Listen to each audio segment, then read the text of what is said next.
जय हिंद दोस्तों, मैं अंशु आपका स्वागत करता हूं आपके अपने परिवार फ्यूचर बिल 247 में। आशा करता हूं आप स्वस्थ होंगे, मस्त होंगे। दोस्तों, काफी दिनों के बाद हमारी आपकी मुलाकात हो रही है। दोस्तों, क्यों ना इस मुलाकात को खास बनाया जाए। किसके साथ? वर्दी के साथ। इस सर्दी अपनी है वर्दी दोस्तों। और यूपी कांस्टेबल का हमारे यूट्यूब चैनल फ्यूचर बिल 247 में प्रैक्टिस बैच लॉन्च कर दिया गया है, जहां पे आपको 5 बजे, शाम को 5 बजे से लेकर रात को 9 बजे तक चारों कक्षाएं दी जाएंगी। जीके, जीएस, हिंदी, रीजनिंग और मैथ की प्रैक्टिस सेशन दिया जाएगा और उसी में प्रैक्टिस के साथ साथ आपको थ्योरी भी पढ़ा दिया जाएगा दोस्तों।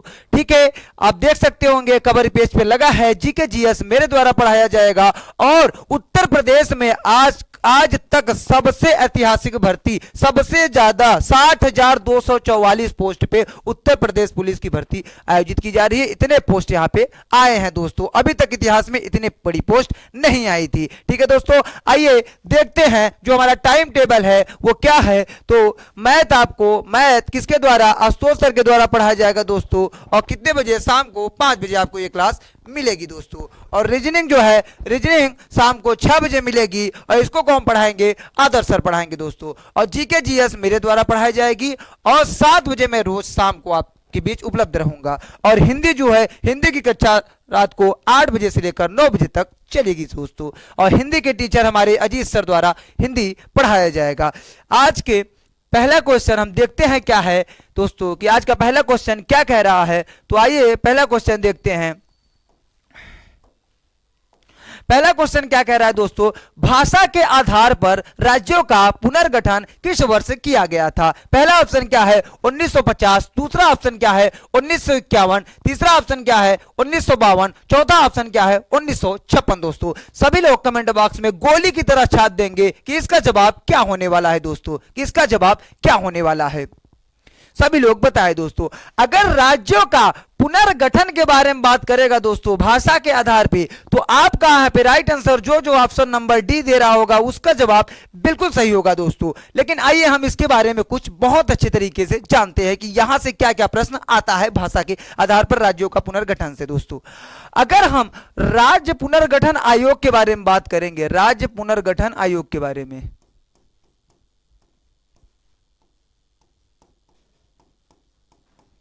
जो इसका गठन था दोस्तों वो कब हुआ था? 1953 में। जिसके अध्यक्ष कौन थे? फजल अली के अध्यक्षता में। फजल अली के अध्यक्षता में 1953 में राज्य पुनर्गठन आयोग का गठन किया गया। और इसी गठन के प्रस्ताव में क्या रखा गया?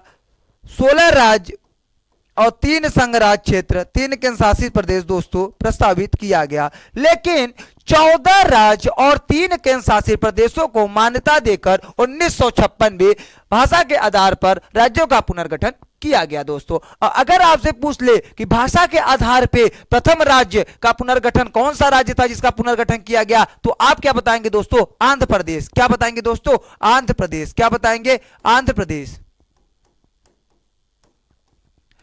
अगर सभी को ऑडियो वीडियो एकदम क्लियर जा रही हो तो आप थंब इंप्रेस कर दे दोस्तों।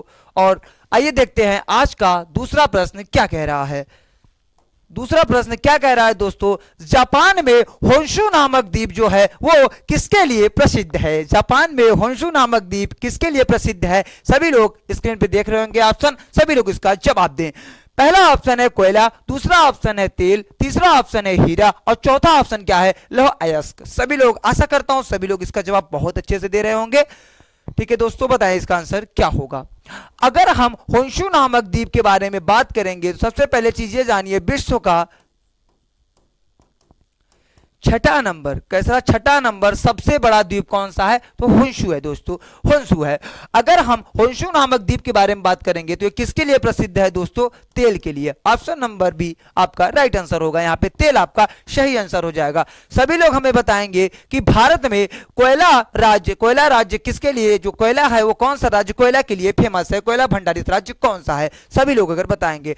अगर दोस्तों कोयला के बारे में बात करेगा तो सबसे ज्यादा कोयला भंडारण कहां है दोस्तों? झारखंड। सबसे ज्यादा उत्खनन कहां होता है? झारखंड में दोस्तों।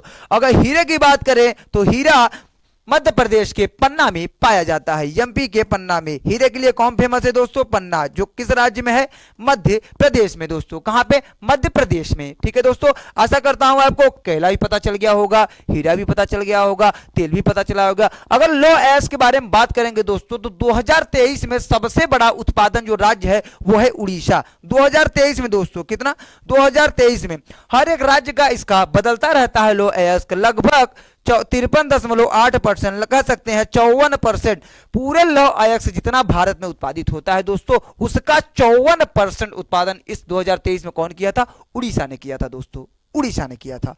आशा करता हूं आपको यह भी क्वेश्चन बहुत अच्छे से समझ में आया होगा। आइए जो क्वेश्चन नंबर 3 है उसको हम लोग देखते हैं। सभी लोग कमेंट बॉक्स में हमें जापान की राजधानी बताएंगे दोस्तों कि जापान की राजधानी क्या है। तो क्वेश्चन नंबर 3 आपसे क्या कह रहा है? भारत में किस गवर्नर जनरल को स्थानीय स्वशासन का पिता कहा गया था? स्थानीय स्वशासन का पिता कहा गया था दोस्तों। किसको कहा गया था? तो ऑप्शन क्या है? Lord Wellesley, Lord Canning, Lord William Bentinck और आपका लास्ट ऑप्शन है लॉर्ड रिपन। सभी लोग इसका जवाब कमेंट बॉक्स में गोली की तरह एकदम फटाफट छाप देंगे दोस्तों कि इसका जवाब क्या होने वाला है, इसका जवाब क्या होने वाला है। अगर स्थानीय स्वशासन के बारे में बात करेंगे दोस्तों, स्थानीय स्वशासन के बारे में बात करेगा तो स्थानीय स्वशासन के बारे में जो जो option number D Lord Ripon बता रहे होंगे उनका जवाब बिल्कुल सही होगा दोस्तों, उनका जवाब बिल्कुल सही होगा। अगर स्थानीय स्वशासन का आपसे डेट पूछ ले तो क्या होगा डेट दोस्तों? 1882। क्या होगा दोस्तों? 1882। अगर लॉर्ड वेलेस्ली के बारे में बात करेंगे तो लॉर्ड वेलेस्ली कौन था दोस्तों? तो लॉर्ड वेलेस्ली सहायक संधि का सर्वप्रथम किसने उपयोग किया था? लॉर्ड वेलेस्ली ने। लॉर्ड वेलेस्ली ने किसका? सहायक संधि का उपयोग किया था दोस्तों। लॉर्ड कैनिंग के अगर बारे में बात करेंगे तो आपको याद होगा लॉर्ड कैनिंग के बारे में दोस्तों कि 1857 में क्रांति के समय, 1857 की जो क्रांति होती है उस समय गवर्नर जनरल कौन रहता है या वायसराय कौन रहता है? Lord Canning. कौन रहता है दोस्त? Lord Canning. और अगर हम लॉर्ड विलियम बेंटिंग के बारे में बात करेंगे तो याद करिए भारत के प्रथम गवर्नर जनरल कौन थे? तो लॉर्ड विलियम बेंटिंग, भारत के प्रथम गवर्नर जनरल। ठीक है दोस्तों, और इन्हीं के समय क्या हुआ था? दास प्रथा का अंत। क्या हुआ था दोस्तों? दास प्रथा का अंत। दास प्रथा का अंत। दास प्रथा का अंत। और हमारे जो समाज सुधारक के पिता कहे जाते हैं राजा राम मोहन राय ने कोशिश करके दास प्रथा, इनके साथ मिलकर दास प्रथा का अंत किया था दोस्तों। ठीक है, दास मतलब गुलाम होता है दोस्तों। चलिए क्वेश्चन नंबर जो 4 है वो देखते हैं। क्वेश्चन नंबर 4 क्या कह रहा है? तो क्वेश्चन नंबर 4 आपसे क्या कह रहा है? निम्नलिखित में से किसने पहले 1935 में संविधान सभा का सुझाव प्रस्तावित किया था या संविधान सभा की मांग की थी? 1935। आप डेट याद रखेंगे, ईयर याद रखेंगे दोस्तों। संविधान सभा की मांग तो समय समय पे बहुत लोगों ने किया, लेकिन कब पूछ रहा है इसको ध्यान में रख के हमको जवाब देना है। तो यहां पे आप देख रहे हैं कब कह रहा है? 1935 में। कब दोस्तों? 1935 में। कब? 1935 में। चलिए, पहला ऑप्शन है नेहरू, दूसरा ऑप्शन है गांधी, तीसरा ऑप्शन है जेपी नारायण और चौथा ऑप्शन है एम एन राय। सभी लोग गोली की तरह छाप देंगे कि इसका जवाब क्या होने वाला है दोस्तों, इसका जवाब क्या होने वाला है। और जो जो यहां पे ऑप्शन एम एन राय दे रहा होगा दोस्तों, एम एन राय दे रहा होगा मानवेंद्र नाथ राय। एम एन का फुल फॉर्म क्या होता है? मानवेंद्र नाथ राय। एम एन राय का पूरा नाम क्या है? मानवेंद्र नाथ राय। ठीक है दोस्तों, तो जो जो ऑप्शन नंबर डी दे रहा होगा उसका जवाब बिल्कुल सही है। अगर गांधी जी के बारे में बात करेंगे तो 1938 और 39 में ये संविधान सभा की मांग किए थे दोस्तों, संविधान सभा की मांग किए थे। अब आइए हम संविधान सभा का अगर बात हुआ है तो थोड़ा बहुत संविधान सभा को बहुत अच्छे से जानने की कोशिश करते हैं।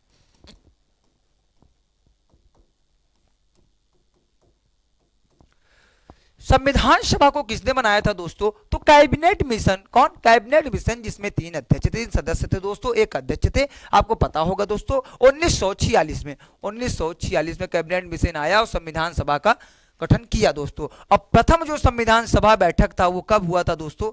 9 दिसंबर 1946। इसमें अस्थायी अध्यक्ष किसे नियुक्त किया गया था? सभी लोग कमेंट बॉक्स में बताएं। सच्चिदानंद सिन्हा को बनाया गया था। और जो दूसरी बैठक होती है वो कब होती है दोस्तों? आपका 11 दिसंबर 1946 को। 11 दिसंबर 1946 में इस समय अस्थायी अध्यक्ष किसको बनाया जाता है? भारत के प्रथम राष्ट्रपति डॉक्टर राजेंद्र प्रसाद को यहां पे आपको अस्थायी अध्यक्ष बनाया जाता है। और जो तीसरी बैठक होती है वो कब होती है? 13 दिसंबर 1946 को दोस्तों। और 13 दिसंबर 1946 को क्या होता है? उसके उद्देश्य का प्रस्ताव या प्रस्तावना प्रस्तावित किया जाता है, पेश किया जाता है किसके द्वारा? पंडित जवाहरलाल नेहरू के द्वारा। पंडित जवाहरलाल नेहरू के द्वारा उद्देश्य का प्रस्ताव को पेश किया जाता है दोस्तों। कब? 13 दिसंबर 1946। और सभी लोग, मैं बढ़ाया हूं पॉलिटी में, सभी लोग बताएं कि जो उद्देश्य का या प्रस्तावना है उसको संविधान सभा ने कब अपनाया था दोस्तों, कब अपनाया था। ठीक है दोस्तों, चलिए आगे बढ़ते हैं। जो आज का नेक्स्ट क्वेश्चन है वो क्या कर रहा है वो देखते हैं। वर्तमान कंप्यूटिंग में समस्त विश्व में कौन सा कोड प्रयोग किया जाता है जो स्वीकार्य है दोस्तों? तो आपका पहला ऑप्शन क्या है? ASCII। दूसरा ऑप्शन क्या है दोस्तों? होल्डिथ कोड। तीसरा ऑप्शन क्या है? EBCDIC। चौथा ऑप्शन क्या है? ISCII दोस्तों, ISCII दोस्तों। सभी लोग इसका कमेंट बॉक्स में जवाब देंगे दोस्तों। अगर आपको पता होगा तब भी कोई बात नहीं, अगर नहीं पता होगा तो बहुत अच्छी बात है, अगर नहीं पता होगा तो कोई दिक्कत नहीं। आइए इसका आंसर हम जान लेते हैं आज कि इसका आंसर क्या होगा। जो इसका आंसर ऑप्शन नंबर ए दे रहा होगा उसका जवाब दोस्तों बिल्कुल सही है, ASCII। इसका फुल फॉर्म क्या होता है आइए हम देखते हैं दोस्तों, आइए देखते हैं। आपका इसका फुल फॉर्म क्या होगा? American standard code for information interchange. क्या दोस्तों? इंटरचेंज। जो ये ASCII है दोस्तों, ये कोड पूरे विश्व में स्वीकार्य है दोस्तों। ठीक है, चलिए क्वेश्चन नंबर जो 6 है उसकी ओर देखते हैं। क्वेश्चन नंबर 6 क्या कह रहा है? आपसे एक उपन्यास दिया गया है और उसके लेखक पूछा जा रहा है, तो कौन सा है? When the river slips. When the river slips उपन्यास किसके द्वारा लिखी गई थी दोस्तों? सभी लोग इसका जवाब देंगे कि यहाँ पे ऑप्शन, आपका पहला ऑप्शन क्या है? अनुराधा राय। दूसरा ऑप्शन क्या है? विक्रम सेठ। तीसरा ऑप्शन है शोभा डे और चौथा ऑप्शन है स्टेरिन कायर। स्टेरिन कायर दोस्तों, सभी लोग इसका जवाब देंगे कि इसका आंसर क्या होगा दोस्तों। अगर When the River Slips उपन्यास की बारे में बात करेगा दोस्तों, तो जो इसका आंसर ऑप्शन नंबर डी दे रहा होगा उसका जवाब बिल्कुल सही है दोस्तों, उसका जवाब बिल्कुल सही है। स्टेरिन कायर द्वारा यह उपन्यास लिखी गई थी दोस्तों। अगर विक्रम सेठ के बारे में बात करेंगे, इनका फेमस एक बुक कौन सा है? असूटेबल बॉय। असूटेबल बॉय दोस्तों, असूटेबल बॉय। और शोभा डे का एक बहुत प्रसिद्ध पुस्तक क्या था? लॉकडाउन लाइजेंस। लॉकडाउन लाइजेंस दोस्तों, लॉकडाउन लाइजेंस, लॉकडाउन लाइजेंस। शोभा डे का कौन था? लॉकडाउन लाइजेंस। और आपके जो विक्रम सेठ का था सबसे फेमस बुक कौन था? असूटेबल बॉय। असूटेबल बॉय दोस्तों। आशा करता हूं आपको क्वेश्चन नंबर 6 बहुत अच्छे से समझ में आया होगा। चलिए क्वेश्चन नंबर 7 देखते हैं क्या कह रहा है। प्रत्येक वर्ष कितने क्षेत्र में नोबेल पुरस्कार दिए जाते हैं? ऑप्शन क्या है? 5, 7, 4, 6। सभी लोग इसका जवाब देंगे दोस्तों कि इसका जवाब क्या होने वाला है, इसका जवाब क्या होने वाला है। जो इसका जवाब 6 दे रहा होगा दोस्तों उसका जवाब बिल्कुल सही है। आइए अब देखते हैं नोबेल पुरस्कार स्टार्ट कब हुआ था प्यारे मित्रों। नोबेल पुरस्कार स्टार्ट कब हुआ था? अगर नोबेल पुरस्कार के बारे में बात करेगा दोस्तों, तो कब ये देना स्टार्ट हुआ था? 1901 में। कितने क्षेत्रों में दिया जाता है? 6 क्षेत्रों में। आइए 6 क्षेत्र को हम जानते हैं। भौतिकी, रसायन, चिकित्सा। सब लोग हमारे साथ नोट करेंगे दोस्तों। चिकित्सा और आपका क्या हो जाएगा? शांति, अर्थशास्त्र, साहित्य। क्या हो गया दोस्तों? साहित्य। साहित्य 6 आपके ये क्षेत्र हैं। इन्हीं 6 क्षेत्र में हर साल नोबेल पुरस्कार दिया जाता है दोस्तों। अगर प्रथम नोबेल पुरस्कार जो भारत के जो कौन से नागरिक थे जिन्हें नोबेल पुरस्कार दिया गया दोस्तों, तो उसको आप क्या बताएंगे? रविंद्रनाथ टैगोर। रविंद्रनाथ टैगोर को साहित्य के क्षेत्र में दिया गया था उनकी पुस्तक गीतांजलि के लिए। रविंद्रनाथ टैगोर को दिया गया था गीतांजलि के लिए। गीतांजलि के लिए दिया गया था दोस्तों। कब? 1913 में। रविंद्रनाथ टैगोर को भारत को छोड़कर किसी और अन्य देश का इन्होंने राष्ट्रगान लिखा था, वो किस देश का लिखा था? सभी लोग कमेंट बॉक्स में बताएं दोस्तों, सभी लोग कमेंट बॉक्स में बताएं। चलिए क्वेश्चन नंबर 8 क्या कह रहा है? वर्ल्ड वाइड वेब WWW का आविष्कार किसने किया था? WWW का खोज किसने किया था दोस्तों? किसने खोज किया था। आप कोई वेबसाइट डालते हैं तो www करके आप इसी के माध्यम से, ये बहुत अच्छा साधन है सर्चिंग का ये बहुत अच्छा माध्यम है दोस्तों। तो इसका जो आविष्कार या खोज है वो किसने किया था, आइए ऑप्शन देखते हैं क्या क्या है। पहला ऑप्शन है टिम बर्नर्स-ली, दूसरा ऑप्शन है मार्टिन कूपर, तीसरा ऑप्शन है आर सैमुअल टॉमिल्सन और चौथा ऑप्शन क्या है, चार्ल्स बैबेज। क्या, चार्ल्स बैबेज। सभी लोग इसका जवाब देंगे दोस्तों कि इसका जवाब क्या होने वाला है। ठीक है दोस्तों, चलिए इसका जवाब दीजिए। जो जो इसका जवाब टिम बर्नर्स-ली दे रहा है उसका जवाब बिल्कुल सही है दोस्तों, उसका जवाब बिल्कुल सही है। अगर मार्टिन कूपर के बारे में बात करेगा तो मार्टिन कूपर पूरे विश्व का या दुनिया का सबसे पहला अगर मोबाइल फोन या सेल फोन किसी ने बनाया था तो कौन बनाया था, मार्टिन कूपर। कौन बनाया था दोस्त, मार्टिन कूपर। क्या, सेल फोन या मोबाइल फोन दुनिया का प्रथम। और चार्ल्स बैबेज को तो कौन नहीं जानता, इसको तो आप लोग चीर देंगे दोस्तों, मुझे पता है। बताइए चार्ल्स बैबेज क्या किए थे, बताइए। Father of computer, sorry father of computer, father of computer, father of computer, father of computer किसे कहा जाता है दोस्तों, कंप्यूटर का जनक किसे कहा जाता है, चार्ल्स बैबेज का, चार्ल्स बैबेज को किसे कहा जाता है, चार्ल्स बैबेज को। चलिए क्वेश्चन नंबर 9 देखते हैं क्या कह रहा है।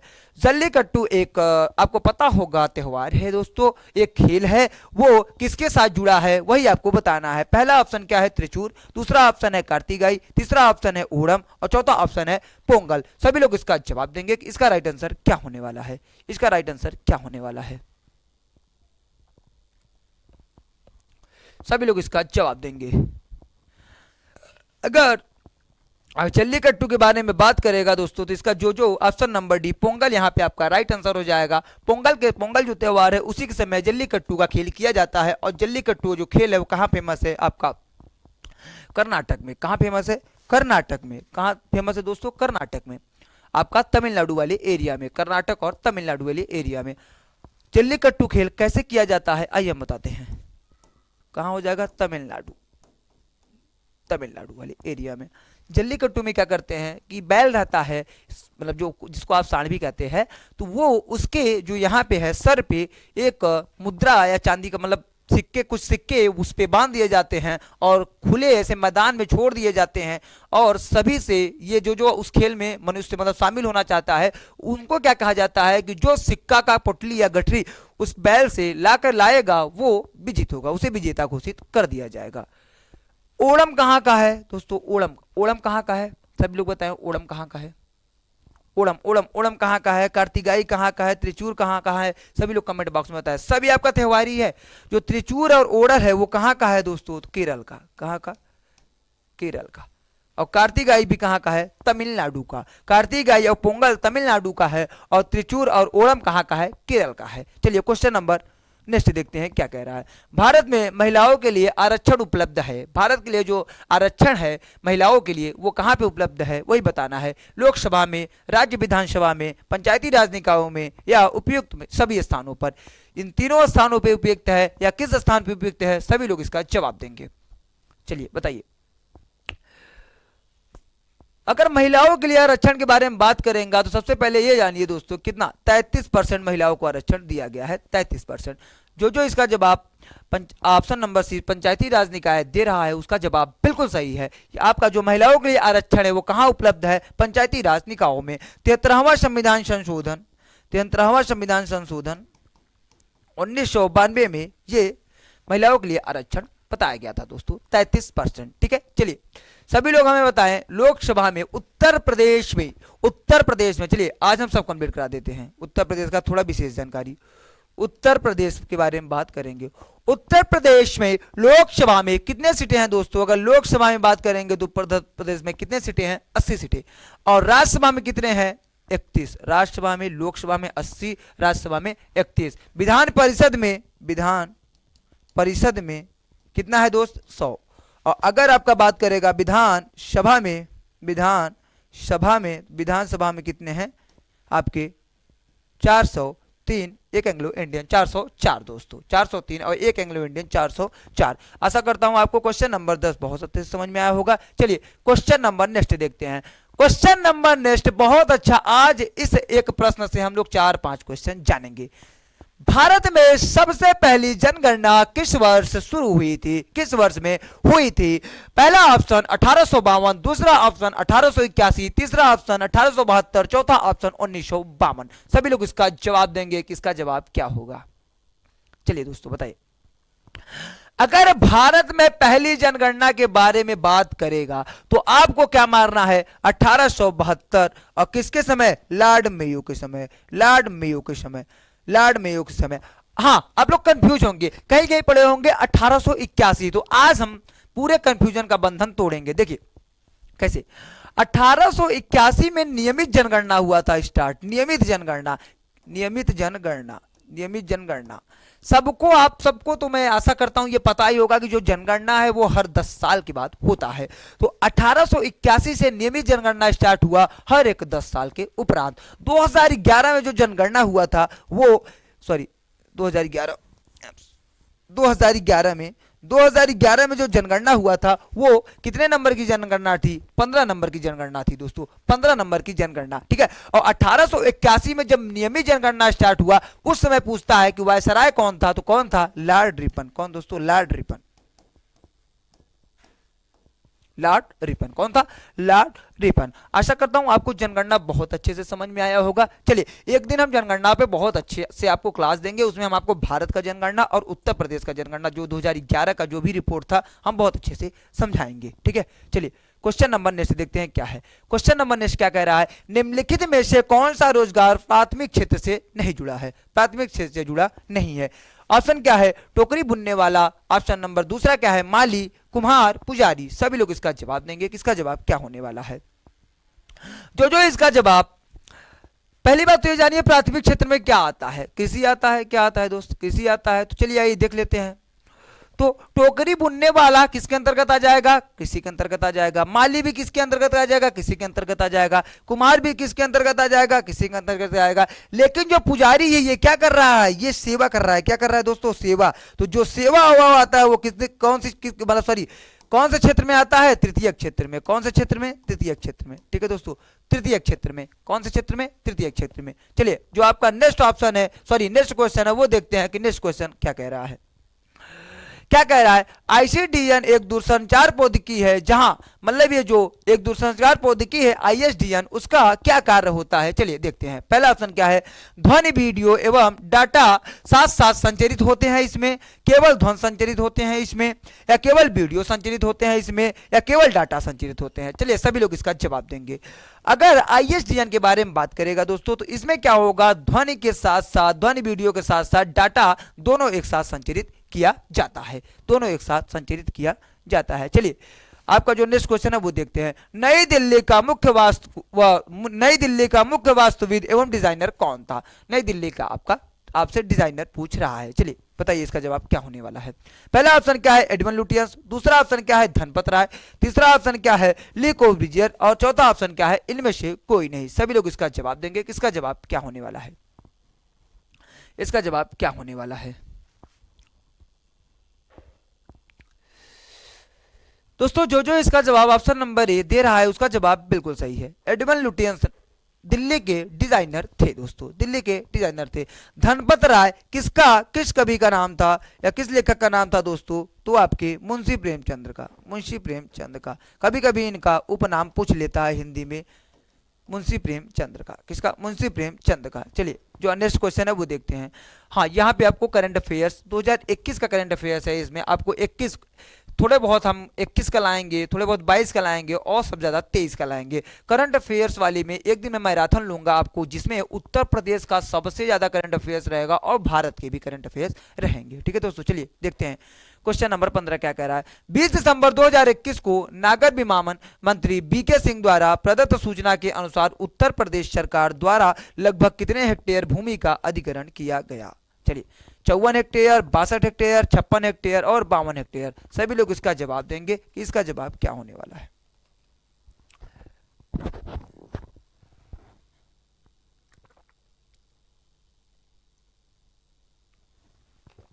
सभी लोग इसका जवाब देंगे दोस्तों कि इसका जवाब क्या होने वाला है। सभी लोग इसका जवाब देंगे। तो जो इसका जवाब 52 हेक्टेयर दे रहा होगा उसका जवाब बिल्कुल सही है। जो 52 हेक्टेयर दे रहा होगा, 52 हेक्टेयर भूमि कहां अधिग्रहण किया गया है? तो आपके नोएडा। कहां पे? नोएडा में दोस्तों, नोएडा में। कहां पे? नोएडा में। चलिए क्वेश्चन नंबर आपका जो नेक्स्ट है वो देखते हैं। क्वेश्चन नंबर नेक्स्ट क्या कह रहा है? 20 दिसंबर 2021 को वर्ल्ड एंटी डोपिंग एजेंसी वाडा द्वारा किस वर्ष की डोपिंग रोधी नियम उल्लंघन रिपोर्ट प्रकाशित किया गया? ठीक है, किस वर्ष डोपिंग रोधी नियम उल्लंघन रिपोर्ट को प्रकाशित किया गया? पहली बात तो डोपिंग टेस्ट होता क्या है ये जानिए। देखिए डोपिंग जो टेस्ट होता है वो क्या होता है दोस्तों? कोई भी जो एथलीट या कोई भी खिलाड़ी रहता है उसका एक डोपिंग टेस्ट होता है कि खेलने से पहले कि क्या कहीं इसने नशीली पदार्थों का सेवन तो नहीं किया है, उसी को कहते हैं क्या? जो डोपिंग टेस्ट होता है उसी को कहते हैं डोपिंग टेस्ट। ठीक है, तो जो डोपिंग रोधी अधिनियम उल्लंघन रिपोर्ट प्रकाशित की गई थी वो किस वर्ष की गई थी दोस्तों? 2019 में। कब? 2019 में। चलिए जो क्वेश्चन नंबर 17 है वो किससे है? पॉलिटी से है। देखते हैं क्या कह रहा है। संविधान का निम्न में से कौन सा संशोधन केंद्र तथा राज्य में मंत्रिपरिषद के मंत्रियों की अधिकतम संख्या सीमित करता है? चलिए दोस्तों सभी लोग इसका जवाब देंगे। 93वां संविधान संशोधन, 95वां संविधान संशोधन, 97वां संविधान संशोधन और 91वां संविधान संशोधन। सभी लोग इसका जवाब देंगे, गोली की तरह छाप देंगे। तो जो इसका जवाब दे रहा होगा 91वां संविधान संशोधन, उसका जवाब बिल्कुल सही है। कितना परसेंट? 15% अधिकतम यहाँ पे सीमित कर दिया था। कितने परसेंट सीमित किया गया था दोस्तों? कि जो मंत्रिपरिषद के मंत्रियों की अधिकतम संख्या होगी वो मंत्रिपरिषद के 15% होगी, 15% होगी। अगर 97वां संविधान संशोधन के बारे में बात करेगा दोस्तों तो क्या किया गया था? सहकारी समिति का संबंध किस संशोधन से है? 97वां संविधान संशोधन से है। सहकारी समिति का जो आपका संबंध है वो 97वां संविधान संशोधन से है। ठीक है दोस्तों, चलिए आज का जो नेक्स्ट क्वेश्चन है वो देखते हैं। हुमायूं की दुर्घटना के आकस्मिक मृत्यु के उपरांत उनके बेटे अकबर को मुगल सिंहासन पर बैठाया गया था, लेकिन कहां? ये कहां पे पूछ रहा है स्थान, कि कहां पे अकबर को बैठाया गया था। ठीक है, अगर अकबर के बारे में बात करेगा तो अकबर किस उम्र में बैठा था दोस्तों? 14 वर्ष की आयु में सिंहासन पर बैठा गया था। चलिए बताइए कहां पे? लाहौर, सरहिंद, कन्नौज, काबुल। सभी लोग इसका जवाब देंगे। तो जो इसका जवाब कन्नौज दे रहा है उसका जवाब बिल्कुल सही है। ये जो सरहिंद है, ये सरहिंद का युद्ध हुआ था 1555 में अफगान बनाम मुगल के बीच, और मुगल ने वहां पे अफगानों को खदेड़ दिया था। अगर काबुल के बारे में बात करेंगे तो काबुल में किसका है मकबरा? बाबर का दोस्तों। किसका? बाबर का। और लाहौर में किसका है? जहांगीर का। आप हिस्ट्री में, जब मैं पेट के दौरान हिस्ट्री पढ़ा रहा था वहां आपको मैं ट्रिक बताया था मकबरा का कि लाहौर बीच में ह आ रहा है तो बीच में इसके क्या आ रहा है? ह। तो जहांगीर लाहौर, बीच में क्या आ रहा है? काबुल के ब, और बीच में क्या आ रहा है? बाबर। क्या आ रहा है? बाबर। तो काबुल में किसका मकबरा है? बाबर का। ठीक है दोस्तों, चलिए नेक्स्ट क्वेश्चन की तरफ बढ़ते हैं।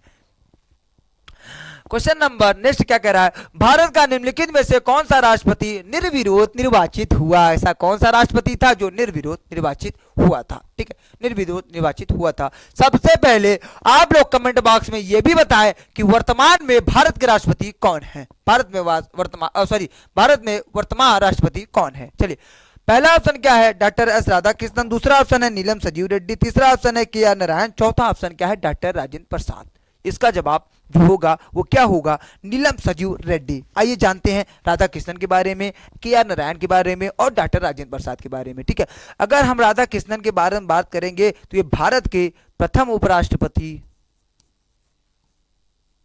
तथा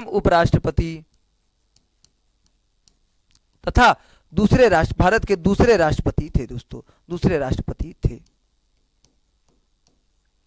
अगर नीलम संजीव रेड्डी के बारे में बात करेंगे तो ये छठा भारत की राष्ट्रपति थे, छठे नंबर के भारत के राष्ट्रपति थे। अगर के आर नारायण के बारे में बात करेंगे तो ये भारत के 10वें राष्ट्रपति कौन थे? के आर नारायण। और डॉक्टर राजेंद्र प्रसाद भारत के प्रथम राष्ट्रपति थे। भारत के प्रथम राष्ट्रपति कौन थे? डॉक्टर राजेंद्र प्रसाद। ठीक है दोस्तों, चलिए हाँ सभी लोग बहुत अच्छे से जवाब दे रहे हैं दोस्तों। चलिए क्वेश्चन नंबर 20 देखते हैं। रेडियो तरंग का वेग कितना होता है? आपके सामने 4 ऑप्शन है। 3 गुणित 10 पे पावर 8 मीटर सेकंड।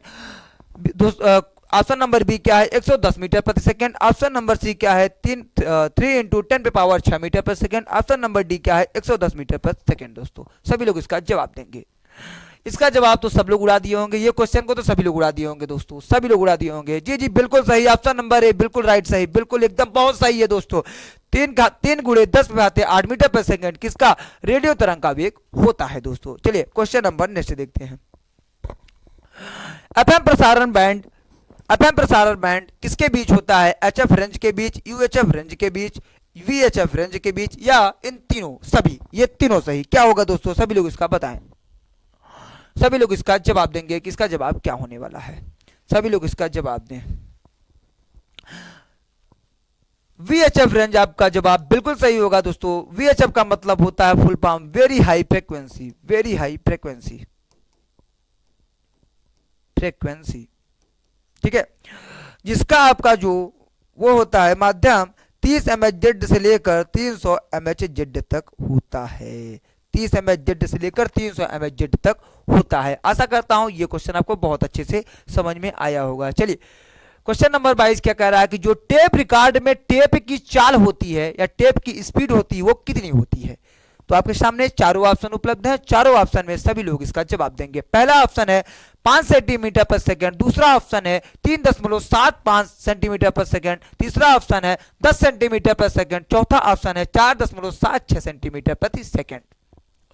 तो यहां पे आपका जो क्वेश्चन नंबर डी है वो राइट आंसर हो जाएगा। 4.76 लगभग 5 सेंटीमीटर प्रति सेकंड कह सकते हैं जो टेप रिकॉर्डर में टेप की चाल होती है। वहां 5 दिया था इसलिए हमें एग्जैक्ट चुनना था। एग्जैक्ट जो होगा वो क्या होगा 4.76 और नियर अबाउट पे अगर देखेंगे तो क्या हो जाएगा 5। नदी के प्रवाह को मापने के लिए निम्न में से किसका उपयोग किया जाता है? किसका उपयोग किया जाता है? किसका प्रवाह पूछा है? नदी का प्रवाह पूछा है दोस्तों, नदी का प्रवाह पूछा है। चलिए सभी लोग इसका जवाब देंगे। नदी का प्रवाह पूछा है, नदी का प्रवाह पूछा है। अगर नदी का प्रवाह के बारे में बात करेगा तो नदी का जो प्रवाह है वो किससे मापा जाता है? क्यूसेक से मापा जाता है। रिएक्टर अगर स्केल के बारे में बात करेगा तो भूकंप की तीव्रता, भूकंप की तीव्रता किससे मापा जाता है? भूकंप की तीव्रता तो रिएक्टर स्केल से। अगर ब्यूफोर्ड स्केल के बारे में बात करेगा तो जो समुद्र में वायु की गति होती है, समुद्र में हवा की गति होती है, समुद्र में वायु की गति, समुद्र में वायु की गति नापता है, समुद्र में वायु की गति मापता है। और पृथ्वी पर वायु की गति किससे मापी जाती है? थल पे एनीमोमीटर द्वारा, एनीमोमीटर द्वारा। ठीक है दोस्तों, चलिए आइए बहुत तेजी से रिवीजन करते हैं। जो क्वेश्चन नंबर 24 है वो क्या कह रहा है? सुपरसोनिक स्पीड मापने की यूनिट क्या है, इकाई क्या है? सुपरसोनिक स्पीड किस इकाई से मापा जाता है? आइए देखते हैं। पहला ऑप्शन है मैक, दूसरा ऑप्शन रिएक्टर, तीसरा ऑप्शन नॉट और चौथा ऑप्शन हर्ट्ज, चौथा ऑप्शन हर्ट्ज। सभी लोग इसका जवाब देंगे कि इसका जवाब क्या होने वाला है। चलिए जो यहां पे इसका जवाब हो जाएगा दोस्तों वो क्या हो जाएगा? Option number A Mach. Reactor हमने आपको बताया, रिएक्टर से क्या होता है? रिएक्टर जो है वो भूकंप की तीव्रता मापने वाली इकाई है जिसको कहा जाता है Richter scale, Richter scale. Hertz जो है वो क्या है? ध्वनि मापने की इकाई होती है, ध्वनि मापने की इकाई होती है।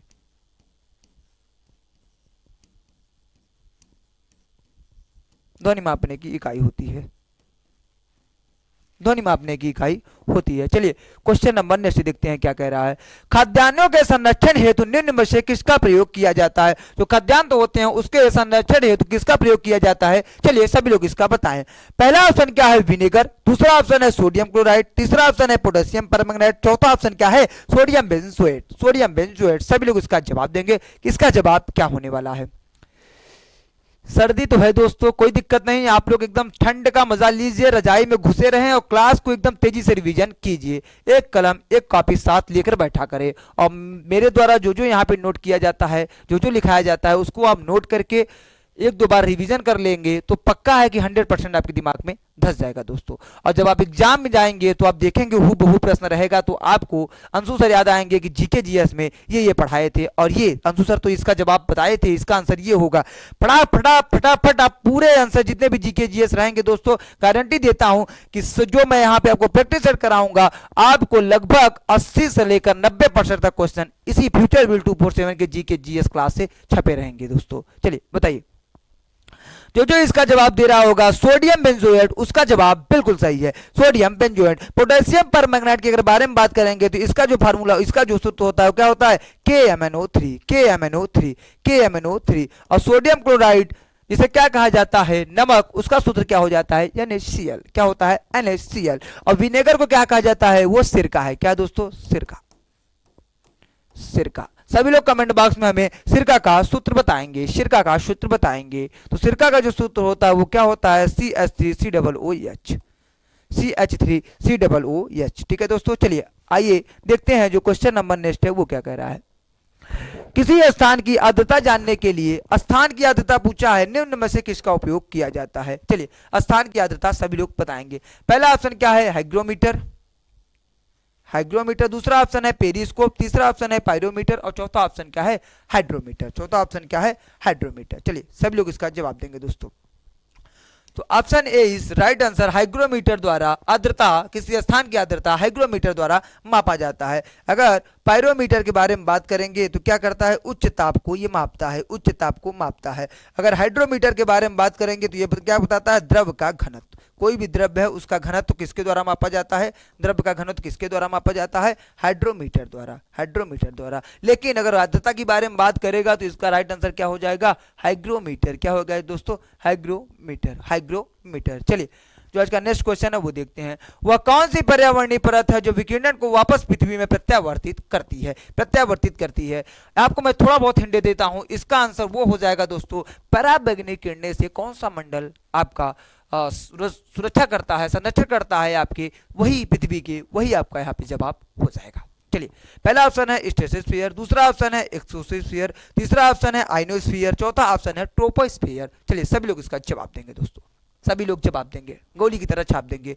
तो जो जो यहाँ पे ट्रोपोस्फीयर बताया होगा उसका जवाब बिल्कुल सही होगा। हिंदी में क्या कहते हैं, समताप मंडल, समताप मंडल। समताप मंडल में ही ओजोन परत पाया जाता है जो किससे रक्षा करता है, पराबैंगनी किरणों से।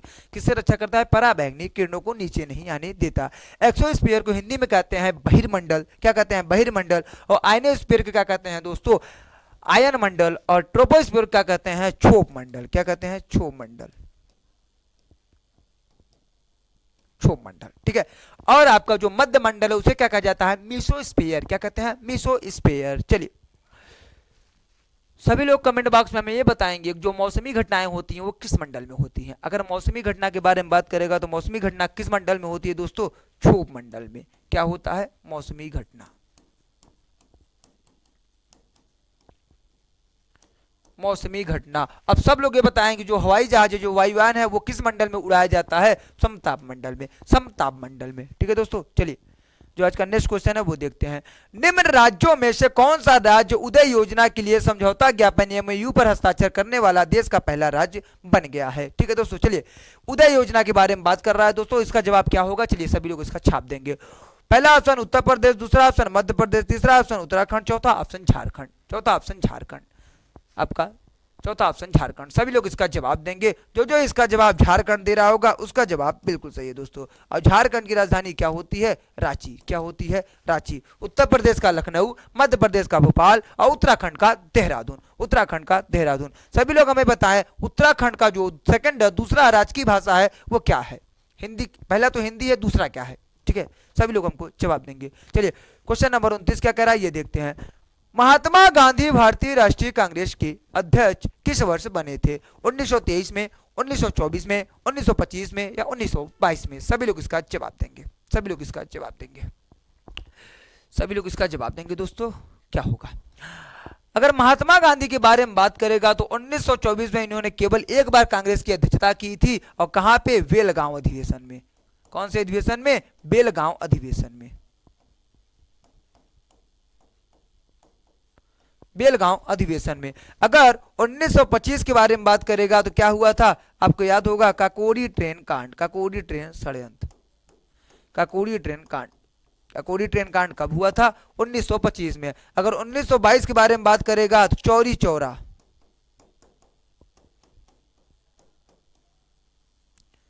जो चौरी चौरा कांड हुआ था वो कब हुआ था दोस्तों, 5 फरवरी 1922 को हुआ था। 5 फरवरी 1922 को हुआ था, जिसके पश्चात, इस कांड के पश्चात महात्मा गांधी ने असहयोग आंदोलन से वापस ले लिया था, असहयोग आंदोलन को वापस ले लिया था। ठीक है, चलिए आइए जो आज का नेक्स्ट क्वेश्चन है वो देखते हैं। क्रीमी लेयर संबंधित है, क्रीमी लेयर किससे संबंधित है। पहला ऑप्शन बायोस्फीयर, दूसरा ऑप्शन कुक्कुट पालन, तीसरा ऑप्शन सामाजिक एवं आर्थिक हालात से, चौथा ऑप्शन दुग्ध उत्पादन से। सभी लोग इसका जवाब देंगे, किसका जवाब क्या होने वाला है।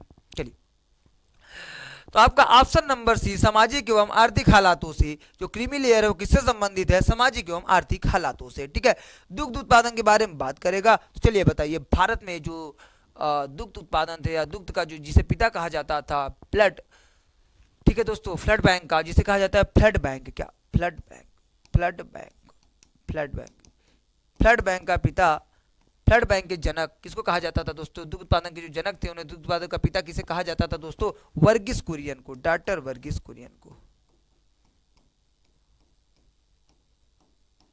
वर्गीस कुरियन को। चलिए ऑप्शन नंबर नेक्स्ट देखते हैं, क्वेश्चन नंबर नेक्स्ट देखते हैं। 3 दिसंबर 2011 को खादी और ग्राम उद्योग द्वारा किस उत्तर पूर्वी राज्य में REHB परियोजना की शुरुआत की गई थी। माफ करिएगा दोस्तों, यहाँ पे 2021 होगा, 2021 होगा। 3 दिसंबर 2021 को खादी और ग्रामीण उद्योग आयोग द्वारा किस वर्ष उत्तर पूर्वी राज्यों में IRHB परियोजना की शुरुआत की गई थी। चलिए सभी लोग इसका जवाब देंगे। पहला ऑप्शन है असम, दूसरा ऑप्शन मेघालय, तीसरा ऑप्शन मणिपुर और चौथा ऑप्शन त्रिपुरा। पहली बात तो देख लीजिए, उत्तर पूर्वी राज्य कौन कौन से हैं। सबसे पहले अगर उत्तर पूर्वी राज्य के बारे में बात करेगा तो माइंड में आपके मैप जाना चाहिए। क्या जाना चाहिए, मैप। मैप के द्वारा देखते हैं। ठीक है दोस्तों, चलिए बताइए। ठीक ठीक ठीक, मेघालय भी वहाँ है, त्रिपुरा भी वहाँ है, मणिपुर भी वहाँ है, असम भी वहाँ है, मैं समझ रहा हूँ। ठीक है, कोई बात नहीं। चलिए इसका जवाब देते हैं। यहाँ पे आपका ऑप्शन नंबर सी मणिपुर यहाँ पे आपका राइट आंसर हो जाएगा। चलिए क्वेश्चन नंबर देखते हैं 32 क्या कह रहा है। 13 दिसंबर 2021 को किस राज्य संघ शासित क्षेत्र ने जलवायु परिवर्तन और पर्यावरण पर एक पूर्ण पाठ्यक्रम विकसित किया और संबंधित पाठ्यक्रम शुरू करने वाला पहला राज्य भी बना। चलिए जलवायु परिवर्तन और पर्यावरण पे एक पूर्ण पाठ्यक्रम विकसित किया, कौन किया, किस राज्य ने किया, सभी लोग इसका जवाब देंगे, सभी लोग इसका जवाब देंगे।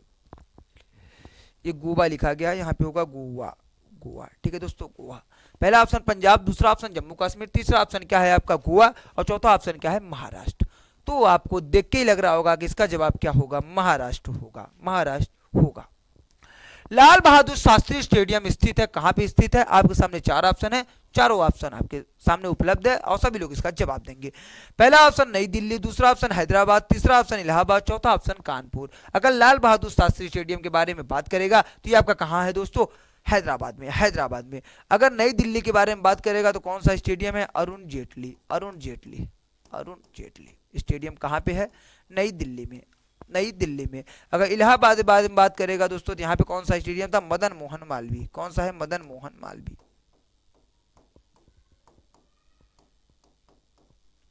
कानपुर में बात करेगा तो कौन सा स्टेडियम है, ग्रीन पार्क। कौन सा है, ग्रीन पार्क।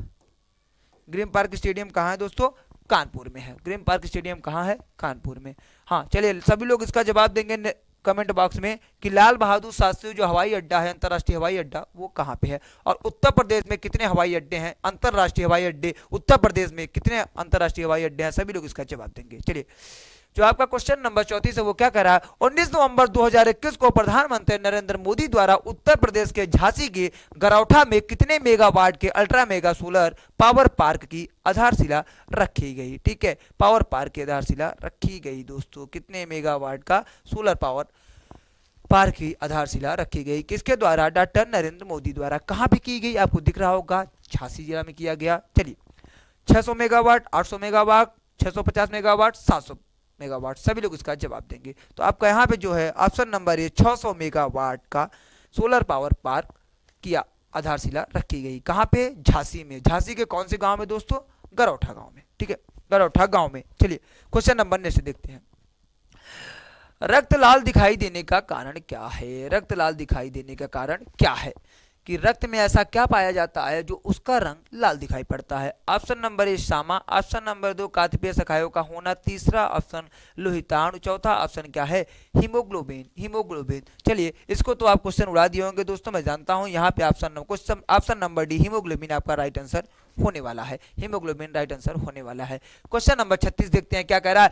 17 दिसंबर 2021 को किस राज्य सरकार ने तमिल बाई वाजियू गीत को राज्य गीत घोषित किया। तमिल बाई वाजियू गीत को राज्य गीत को घोषित किया, कौन सा राज्य है जो इस गीत को राज्य गीत अपना घोषित किया गया है। चलिए आंध्र प्रदेश, तेलंगाना, तमिलनाडु, कर्नाटक। क्वेश्चन को ही देख के लग रहा होगा किस राज्य ने इसको घोषित किया होगा। जी जी जी जरूर, क्वेश्चन ऑप्शन नंबर सी आपका Tamil Nadu is right answer, Tamil Nadu is right answer दोस्तों। चलिए क्वेश्चन नंबर नेक्स्ट देखते हैं क्या कह रहा है। क्वेश्चन नंबर नेक्स्ट देखते हैं क्या कह रहा है। ठीक है, 25 नवंबर से 5 दिसंबर 2021 के मध्य 2021 के मध्य स्पेन में आयोजित डेविस कप 2011 का खिताब मार्सिलिस को पराजित कर किसने जीता? डेविस कप जो था 2021 का, उसको किसने जीता? किसको पराजित किया था? मार्सिलिस को पराजित किया था। ठीक है, तो आप बताइए।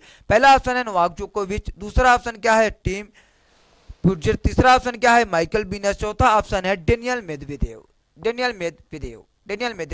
ठीक है दोस्तों, चलिए यहाँ पे आपका जो ऑप्शन होगा, option number D is the right answer, Daniel Medvedev होगा दोस्तों, डेनियल मेदवेदेव होगा। और जो नोवाक जोकोविच है वो टेनिस के खिलाड़ी हैं। किसके हैं? टेनिस खिलाड़ी के, जो आपके ऑस्ट्रेलिया ओपन और इस समय 2023 का Australia open, French open visit किए थे। चलिए, गोल्डन पेन ऑफ फ्रीडम पुरस्कार किस क्षेत्र में दिया जाता है दोस्तों? चलिए सभी लोग इसका जवाब देंगे।